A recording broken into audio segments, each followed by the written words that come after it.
हाँ तो चलिए मित्रों, आज के वीडियो को शुरू करते हैं। लेकिन उससे पहले मैं बता दूं, जो भी इस चैनल पर नए हैं वो इस चैनल को जरूर सब्सक्राइब कर लें, जिससे कि आगे के वीडियो आते रहें और हमको भी नया चैनल है तो लाभ हो जाए, हमको सब्सक्राइबर हमारे बढ़ जाएंगे। तो अच्छा, ये वीडियो जो है वो टीजीटी पीजीटी के लिए बहुत महत्वपूर्ण है और साथ ही साथ जो भी लोग आर्ट एंड कल्चर पढ़ना चाहते हैं उनके लिए भी काफी महत्वपूर्ण है। हालांकि हर एग्जाम में आर्ट एंड कल्चर आता रहता है, तो ये तो सभी परीक्षाओं के लिए महत्वपूर्ण बन जाता है। तो इसमें ये हम लोग पढ़ रहे हैं जो वो ये पब्लिकेशन की पुस्तक है, क्वेश्चन आंसर है बेसिकली। इसमें 11,000 से ज्यादा प्रश्नोत्तरी हैं। पहला चैप्टर कवर हो चुका है, ये दूसरा चैप्टर है और दूसरे चैप्टर में प्रश्न संख्या 87 तक हो चुका है। 88वां नंबर आज शुरू करना है। चलिए शुरू करते हैं बिना समय खराब किए हुए। पहला जो क्वेश्चन है वो कह रहा है कि श्रृंगार शतक नामक ग्रंथ किसने लिखा है। तो श्रृंगार शतक नामक ग्रंथ को जो है भर्तृहरि ने लिखा है। ऑप्शन नंबर डी इसका सही जवाब हो जाएगा। व्याख्या में जो लिखा है उसको भी पढ़ लेते हैं। लिखा है कि श्रृंगार शतक के रचयिता भर्तृहरि है और इसमें वे वसंत, ग्रीष्म, वर्षा, शरद, हेमंत, शिशिर ऋतु में स्त्री व स्त्री प्रसंग का अत्यधिक श्रृंगारिक कामुकता का वर्णन करते हैं। श्रृंगार शतक, ठीक है। श्रृंगार शतक में श्रृंगार का वर्णन किया गया है, श्रृंगार महिलाएं करती हैं, तो इन्हीं के बारे में चर्चा किया गया है, भर्तृहरि। ठीक। आगे लिखा है कि भारवी की एकमात्र रचना जो है वो किरातार्जुनीयम है। भारवी की किरातार्जुनीयम महाकाव्य है, जिसकी कथा वस्तु महाभारत से ली गई है। आगे अगर बात की जाए तो भरत मुनि, जो ऑप्शन नंबर ए है, तो भरत मुनि की जो रचना है वो नाट्य शास्त्र है, जो कि प्रथम शताब्दी में बनी गई रचित गई पुस्तक है। ये बेसिकली बहुत महत्वपूर्ण किताब है हम लोग के लिए, क्योंकि इसको पढ़ना है नहीं, लेकिन एग्जाम में ये आता रहता है कि ये क्या नाम है कि भरतनाट्यम किसकी रचना है, इसलिए महत्वपूर्ण है। बाकी हमको कौन सा पढ़ना है ना। तो इसमें क्या नाम है कि रसों और उनके स्थायी भाव की भी चर्चा की गई है। इसमें 64 कलाओं के बारे में चर्चा की गई। तमाम बातें हैं जो कि भरत मुनि ने लिखी है इसमें। आगे चलते हैं। रस मंजरी, रस मंजरी जो है वो भानुदत्त की रचना है। भानुदत्त साहब ये चौथे ऑप्शन जो है, इनकी रचना जो है रस मंजरी है। ये संस्कृत की एक टीका है। यूपी बोर्ड के जो भी छात्र होंगे उनको पता होगा कि वो संस्कृत में एक बुक आती थी जिसका नाम था मंजरी। तो मंजरी यहाँ से याद कर सकते हैं कि मंजरी जो है वो भानुदत्त की रचना है, जो कि संस्कृत की एक टीका है। आगे अगर बात की जाए प्रश्न संख्या 89 में कहा गया है कि सुमेल करिए। जो भी इधर रचनाएं हैं, मतलब इधर क्या नाम है कि रचनाकार के नाम है, इधर रचनाएं हैं, तो सुमेलित कर देते हैं। विशाखदत्त की रचना है। 7 राक्षस निकालते हैं तो यहीं से समझ में आ जाता है। तो विशाखदत्त की रचना कौन सी है? चौथा। आगे कालिदास की तो कोई बात ही नहीं, सभी जानते हैं। कालिदास की रचना कौन सी है? और सॉरी, मालविकाग्नि मित्रम, मैं इधर लगा दिया गया। कालिदास की रचना कौन सी है? मालविकाग्नि मित्रम। आगे अगर बात करें तो शूद्रक की जो रचना है, शूद्रक की रचना है मुच्छकटिकम। और आगे बात करते हैं भास की, तो भास की एक ही रचना है, वो है, 2 रचना है, इनमें से एक रचना है स्वप्नवास दत्ता। तो इधर से आ जाता है 4, एक मिनट गलती राइटिंग है। हाँ, तो यहाँ से आ जाता है 4 नंबर, इधर आ जाता है 3 नंबर, इधर आ जाता है आपका 2 नंबर और इधर आ जाता है 1। तो 4 3 2 1 जो है वो ऑप्शन नंबर सी में सही है। वही बातें हैं। आगे इसमें व्याख्या लिखा हुआ है, विशाखदत्त रचित ग्रंथ मुद्रा राक्षस जो है वो 4वीं शताब्दी के उत्तरार्ध तथा 5वीं सदी के पूर्वार्ध में चंद्रगुप्त मौर्य और उनके गुरु चाणक्य के विषय में, साथ ही नंद वंश के पतन और मौर्य वंश की स्थापना के इतिहास के बारे में इसमें जानकारी मिलती है। मुद्रा राक्षस जो है वो मौर्य काल की पुस्तक है। इसमें और व्याख्याएं हैं, वो देख लेते हैं। लिखा है मालविकाग्नि मित्रम, ये 4वीं 5वीं सदी की रचना है। ये कालिदास ने इसको रचित किया है। संस्कृत में पुष्यमित्र शुंग और उनके पुत्र अग्निमित्र के समय में की राजनीतिक घटनाओं के बारे में तथा शुंग और एवं यमन संघर्ष का भी उल्लेख इसमें मिलता है। आगे अगर बात किया जाए तो स्वप्नवासदत्ता में ये जो 3री सदी की रचना है और इसमें महाकवि भास द्वारा रचित इस कृति में वत्सराज उदयन और चंड प्रद्योत के संबंधों का उल्लेख मिलता है। आगे अगर बात की जाए तो मृच्छकटकम में शूद्रक द्वारा रचित यह रचना है और नाटक है। इसमें गुप्तकालीन संस्कृत और इतिहास की जानकारी मिलती है। आगे अगर हम बात करें तो प्रश्न संख्या 90 में बताया गया है कि समरंगण सूत्रधार, नाम बड़ा कठिन है, समरंगण सूत्रधार में वर्णित चित्रकर्म के क्रमानुसार व्यवस्थित करिए। तो इसमें पहला है पहला जो आपका है वो है, क्या नाम है कि चित्रोद्देश्य और आगे दूसरा है भूमिबंध, तीसरा है आपका लेप्य कर्म, चौथा है अंडक प्रमाण। ये देखिए, ये याद थोड़ा सा रखना पड़ेगा आपको, किस तरीके से बनाए। पहले चित्र बनाए भूमि पे, उसके बाद फिर उस पर लेप कर दिए, फिर उसमें गोला बना दिए अंडा के आकार का। तो इस तरीके से भूमि अंडा के आकार का है। इस तरीके से याद कर सकते हैं कि ये जो क्रम है, चित्र भूमि पे बनाए, फिर इसको लिपा पोती कर दिए, अंत में फिर अंडा बना के उसको 0 कर दिए। जो भी तरीका बने आप याद कर लीजिए, लेकिन याद करना जरूरी है। अगला है, इसमें व्याख्या लिखा गया है, समरंगण सूत्रधार जो है भारतीय वास्तुशास्त्र से संबंधित ज्ञान कोशीय ग्रंथ है, जिसकी रचना धार के महाराजा राजा भोज ने की थी। आगे चलते हैं, प्रश्न संख्या 91 क्या कह रहा है कि कलाओं में चित्रकला को सर्वोच्च स्थान किस पुराण में दिया गया है? तो कला में चित्रकला को सर्वोच्च स्थान जो है विष्णु धर्मोत्तर पुराण में दिया गया है। चित्रकला को सर्वोच्च स्थान जो है विष्णु धर्मोत्तर पुराण में दिया गया है, इसलिए ऑप्शन नंबर सी इसका बिल्कुल सही जवाब हो जाएगा। आगे चलते हैं, प्रश्न संख्या 92 में कहा गया है कि समाज की भौतिक आवश्यकताओं की पूर्ति किस कला में होती है? तो उपयोगी कला। ये तो एकदम सरल सा प्रश्न है कि उपयोगी कला जो है वो आवश्यकता की पूर्ति करता है। समाज में भौतिक आवश्यकता की पूर्ति करने वाली कला को उपयोगी कला कहते हैं। उपयोगी कला को कारू शिल्प अर्थात उपयोगी कला, फिर से वही बात है। इसमें आता है सुनारगिरी, लोहारगिरी और जो आभूषण बनते हैं, आभूषण सुनारी बनाता है, तो उससे संबंधित है आपका उपयोगी कला। साथ ही साथ एक ललित कला भी आता है। ललित कला का मतलब होता है जो कि उपयोगी कला में ना, वो ललित कला हो गया भाई, इसमें कौन सा गणित लगाना है। आगे कह रहा है कि ललित कला के वर्गीकरण में 5वां स्थान किसका है? तो ललित कला के वर्गीकरण में जो 5वां स्थान है वो आपका वास्तुकला कहा जाता है। तो ऑप्शन नंबर 20 का एकदम सही जवाब हो जाएगा, ऑप्शन नंबर बी, है ना। आगे चलते हैं, इसकी व्याख्या में लिखा है कि मानव शिल्प में 2 भाग हैं, एक चारु अर्थात शिल्प और दूसरा जो है कारू अर्थात उपयोगी कला।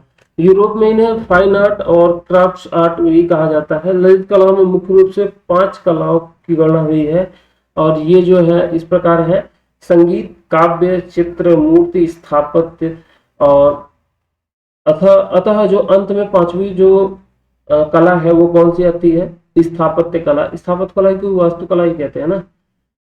आगे है 94 नंबर कह रहा है कि विश्व प्रसिद्ध कला स्रोत जो है चित्र सूत्र की रचना का श्रेय किसे जाता है? तो चित्र सूत्र की रचना का जो श्रेय है वो ये जो ऑप्शन दिया हुआ है कि वशिष्ठ, विश्वामित्र और वेद व्यास, इन तीनों को नहीं जाता है। आगे देख लेते हैं व्याख्या में लिखा गया कि विष्णु धर्मोत्तर पुराण के चित्र सूत्र में चित्रकला कलाओं को सर्वोच्च स्थान दिया गया है। विष्णु धर्मोत्तर पुराण 6वीं शताब्दी में लिखा गया। विष्णु धर्मोत्तर पुराण की रचना मार्कंडेय मुनि ने की थी। ऑप्शन नंबर डी अगर मार्कंडेय मुनि हो जाता तो वो एकदम सही जवाब हो जाता। एक मिनट, मार्कंडेय मुनि।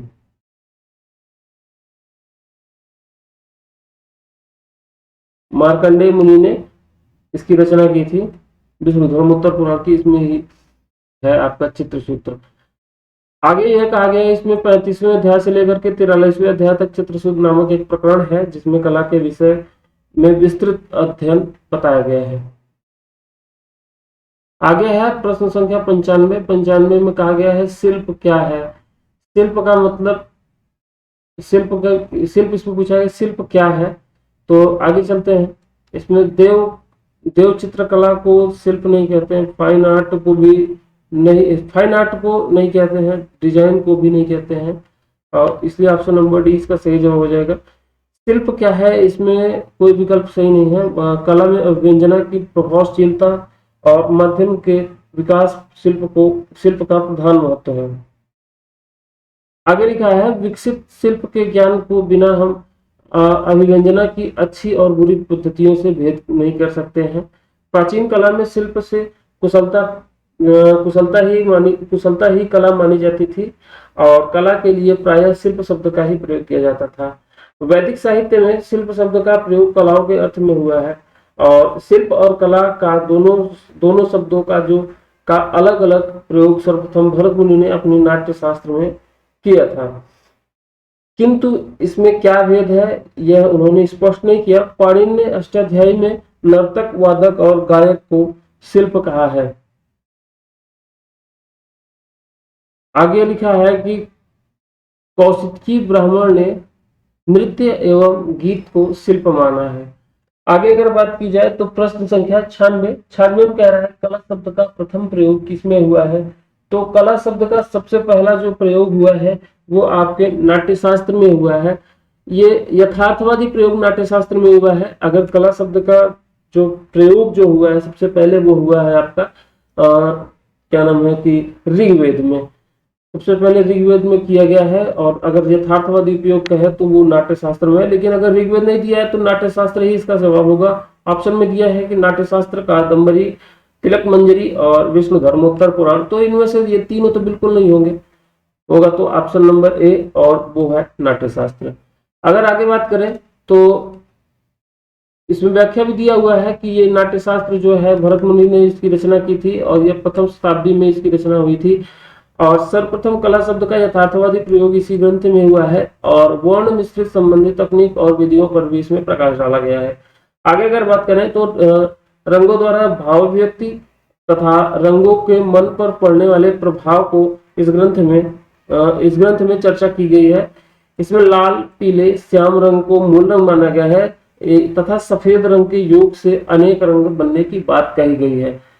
प्रश्न संख्या 97 पे चलने से पहले आप सभी से अनुरोध मैं कर दूं कि यार चैनल को सब्सक्राइब कर लो भाई। चैनल सब्सक्राइब करने में आपका कुछ नहीं जा रहा है, और वीडियो अगर इतना देख रहे हो तो इसका मतलब है कि आप लाइक भी कर सकते हो भाई। जो कमियां हो बता सकते हो, आप कमेंट सेक्शन में कमियां हमको बता सकते हैं, लेकिन वीडियो को लाइक जरूर कर दीजिए। पसंद है तो, न पसंद है तो भी कर दीजिए, जो कमियां उसको बता दीजिए भाई। आगे अगर बात करें विष्णु धर्मोत्तर पुराण का चित्रसूत्र कितने अध्यायों में विभक्त है, तो ये जो है चित्रसूत्र जो है वो 9 अध्यायों में विभक्त है। और क्या नाम है, विष्णु धर्मोत्तर पुराण के रचनाकार कौन है, वो आपके मार्कंडेय जी आ जाते हैं।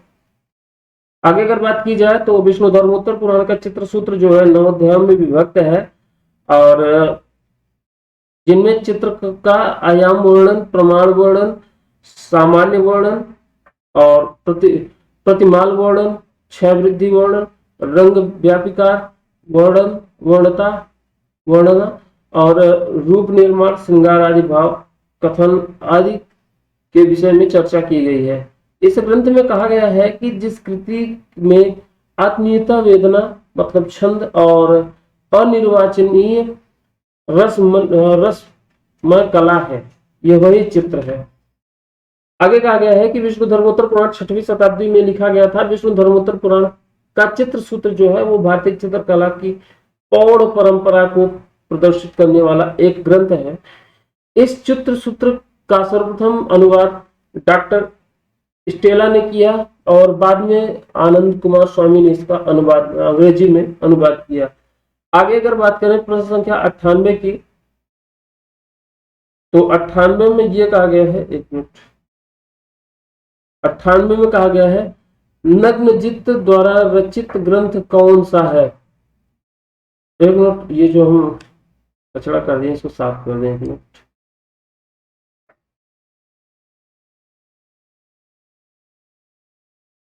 एक मिनट,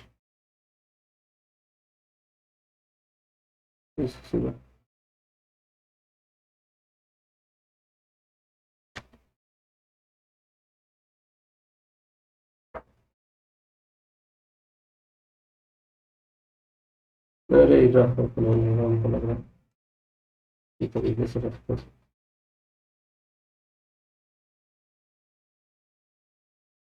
चलिए, हमको जहां तक काम हो साफ हो गया, बाकी तो अपने आप साफ हो गया।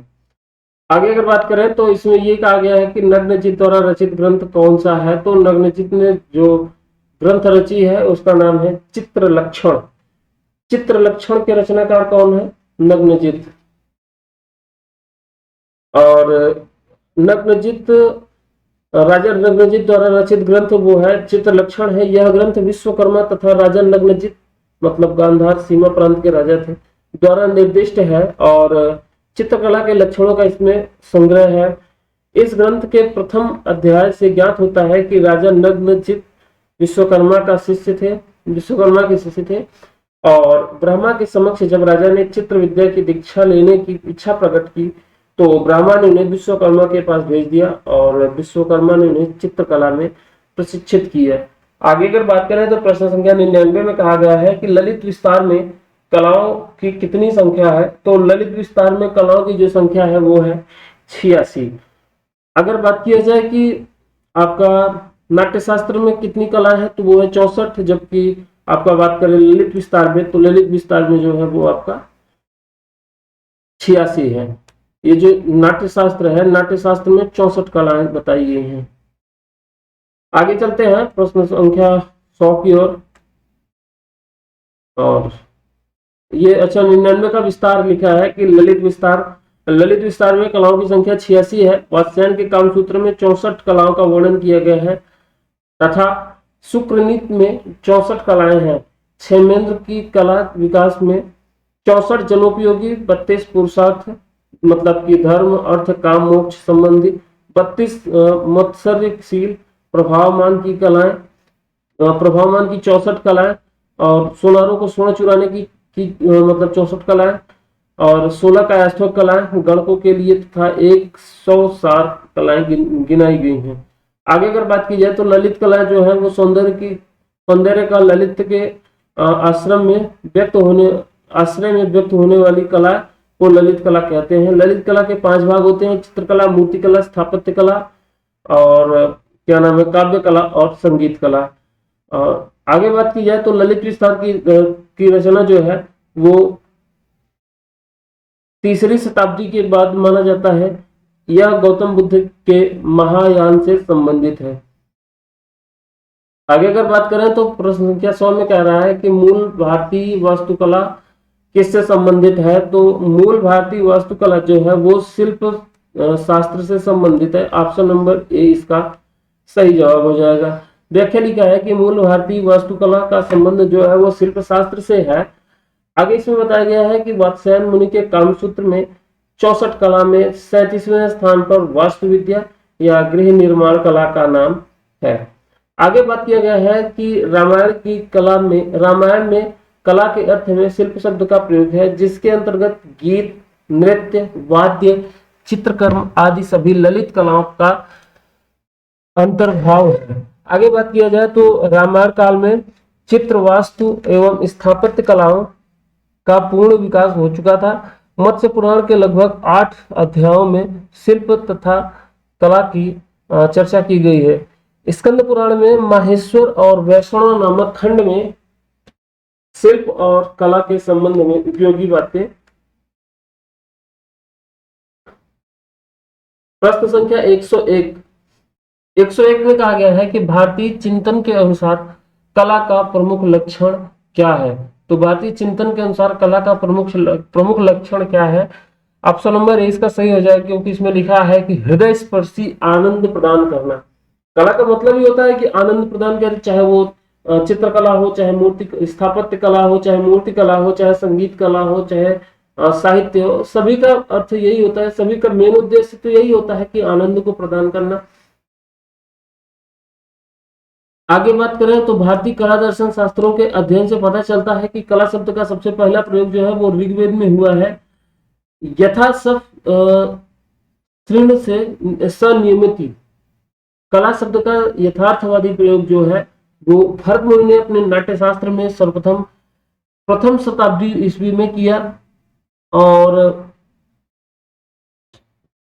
आगे इसमें लिखा है कि न तज्ज्ञानम न तक्षिलपम न सा विद्या न सा कलम, अर्थात ऐसा कोई ज्ञान नहीं जिसमें कोई शिल्प नहीं, कोई विद्या नहीं, कोई कला नहीं।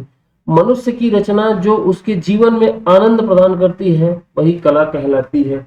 आगे चलते हैं प्रश्न संख्या 102 पे। 102 में लिखा गया है, अब क्या लिखा गया खोलेंगे तभी तो पता चलेगा।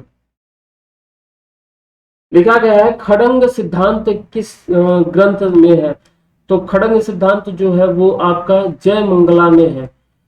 वात्स्यायन के कामसूत्र की 11वीं सदी में यशोधर पंडित ने जय मंगला नाम से एक टीका बनाया, और कामसूत्र के प्रथम अधिकरण के 3य अध्याय की टीका करते हुए यशोधर पंडित ने 6 अंग बताए।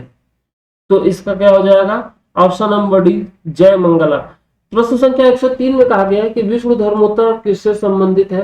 तो विष्णु धर्मोत्तर जो है वो चित्रकला से संबंधित है। इसमें यह बताया गया है कि विष्णु धर्मोत्तर पुराण के 3रे खंड के 35वें से 43वें अध्याय पर्यंत चित्रसूत्र नामक एक प्रकरण है।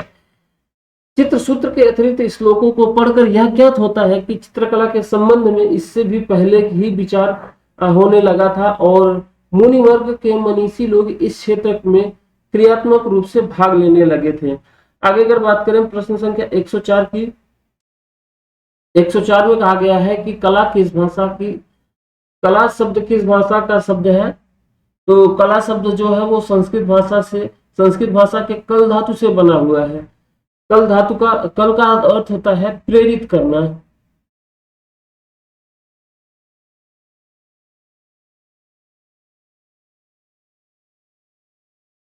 तो ये आगे लिखा है कि कला संस्कृत भाषा से संबंधित है, जिसकी उत्पत्ति कल धातु से मानी जाती है, जिसका अर्थ है प्रेरित करना।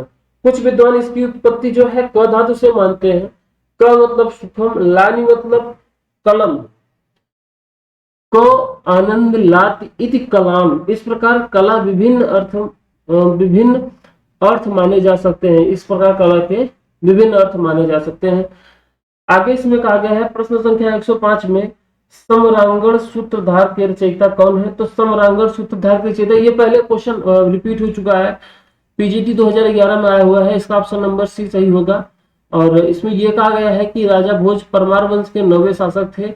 परमार वंशीय राजाओं ने मालवा की राजधानी धारा नगरी मतलब धार में 8वीं शताब्दी से लेकर के 14वीं शताब्दी के पूर्वार्ध तक राज किया, और मध्य प्रदेश की राजधानी भोपाल को राजा भोज ने बसाया था। और आगे बात किया जाए समरांगण सूत्रधार के रचयिता राजा भोज है। राजा भोज बड़े धनी व्यक्ति थे, गुण से भी और धन संपदा से भी। आगे इसमें बात किया जाए तो विष्णु धर्मोत्तर पुराण किसने लिखा? तो वही बार बार आ रहा है विष्णु धर्मोत्तर पुराण। ऑप्शन नंबर बी मार्कंडेय मुनि ने लिखा था। ऑप्शन नंबर बी इसका सही जवाब हो जाएगा। पहले ये जो सी पे टिक लगा हुआ उसको डिलीट कर दें। हाँ, तो आगे ऑप्शन नंबर बी इसका सही जवाब हो जाएगा। इसमें यह बताया गया है कि विष्णु धर्मोत्तर पुराण की रचना जो है वो मार्कंडेय मुनि ने की है। इसमें इन्होंने सभी कलाओं में चित्रकला को सर्वोच्च कला माना है तथा 5 प्रकार के रंगों का वर्णन किया है।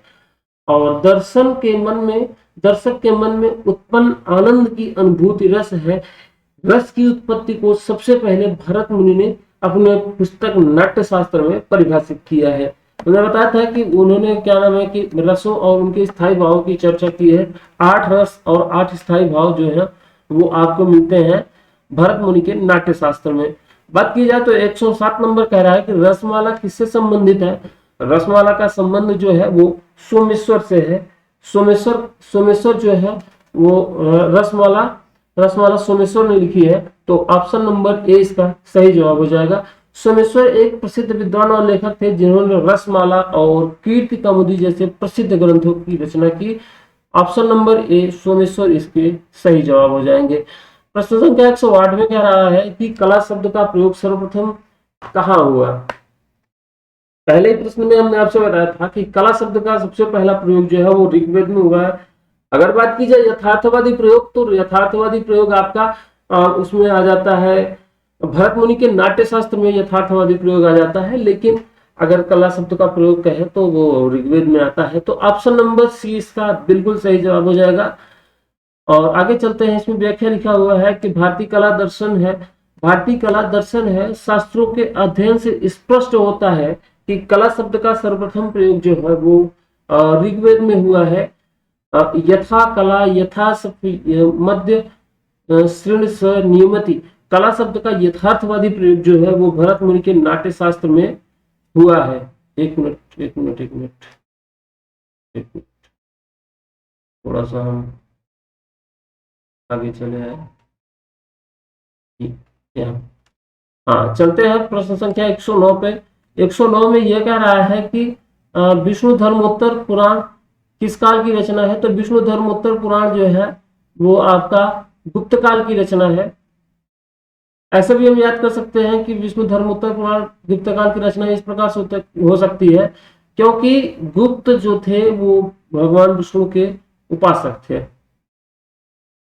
विष्णु धर्मोत्तर पुराण जो है गुप्त काल से संबंधित ग्रंथ है। भारतीय चित्रकला की प्रौढ़ परंपरा अगर बात की जाए, भारतीय चित्रकला की प्रौढ़ परंपरा प्रदर्शित करने वाला विष्णु पुराण जो है वो भारतीय विष्णु पुराण जो है धर्मोत्तर पुराण ईस्वी की 4वीं-5वीं शताब्दी की रचना मानी जाती है। आगे अगर हम बात करें तो प्रश्न संख्या 110 कह रहा है कि शिल्प रत्न के लेखक कौन है। तो शिल्प रत्न के लेखक जो है वो आपके श्री कुमार जी हैं।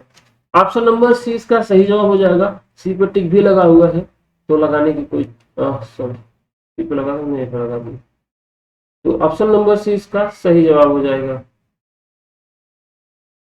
आगे चलते हैं, प्रश्न संख्या 111 क्या कह रहा है। 111 कह रहा है कि वेदों की कुल कितनी संख्या है। तो वेदों की संख्या तो बच्चा जानता है 4 संख्या है, वेद 4 है। तो इसमें ऋग्वेद, सामवेद, यजुर्वेद और अथर्ववेद। ऑप्शन नंबर 20 का सही जवाब हो जाएगा। इसमें तो शायद कोई गलत नहीं करेगा।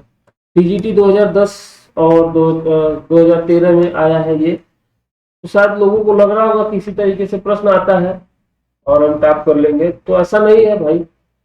और भी कठिन प्रश्न आते हैं। ये तो एक तो आ जाते हैं कि सब कर ले, कोई घर पे ये ना बताया किया हमने, एक भी नहीं किया, ये उन लोगों के लिए है।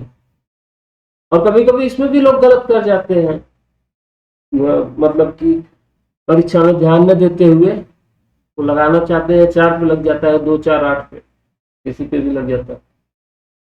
चलिए आगे चलते हैं।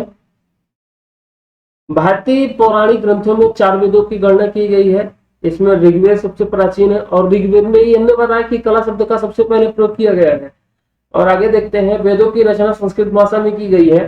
सबसे पहले कला शब्द का उल्लेख भी बताया हमने कि ऋग्वेद में किया गया है। वेदों की संख्या 4 है जो निम्न प्रकार है: ऋग्वेद, सामवेद, यजुर्वेद और अथर्ववेद।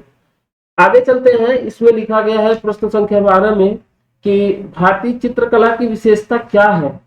तो भारतीय चित्रकला की जो विशेषता है वो अंतःकरण की प्रेरणा है। और लोग ज्यादातर लगा देते हैं सत्यम शिवम सुंदरम, जो कि गलत हो जाता है। सत्यम शिवम सुंदरम नहीं है भाई, ये ऑप्शन नंबर सी इसका सही जवाब हो जाएगा। वो होगा अंतःकरण की प्रेरणा। अंतःकरण की प्रेरणा से ही आपका भारतीय चित्रकला, इसमें भारतीय चित्रकला की यही विशेषता है कि वो अंतःकरण से उत्पन्न होता है, और अंतःकरण से उत्पन्न होगा तो वही भारतीय चित्रकला की प्रमुख विशेषता आ जाती है। लिखा भी है कि भारतीय चित्रकला एवं कलाएं दूसरे देशों की कला से थोड़ी भिन्न है।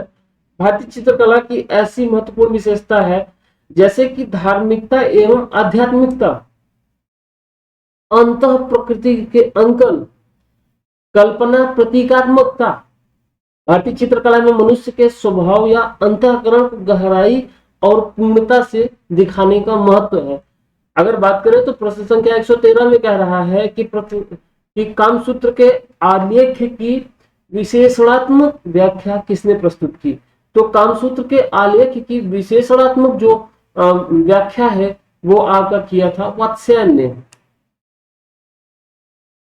वो कामसूत्र किसकी रचना, इन्हीं की तो है ना।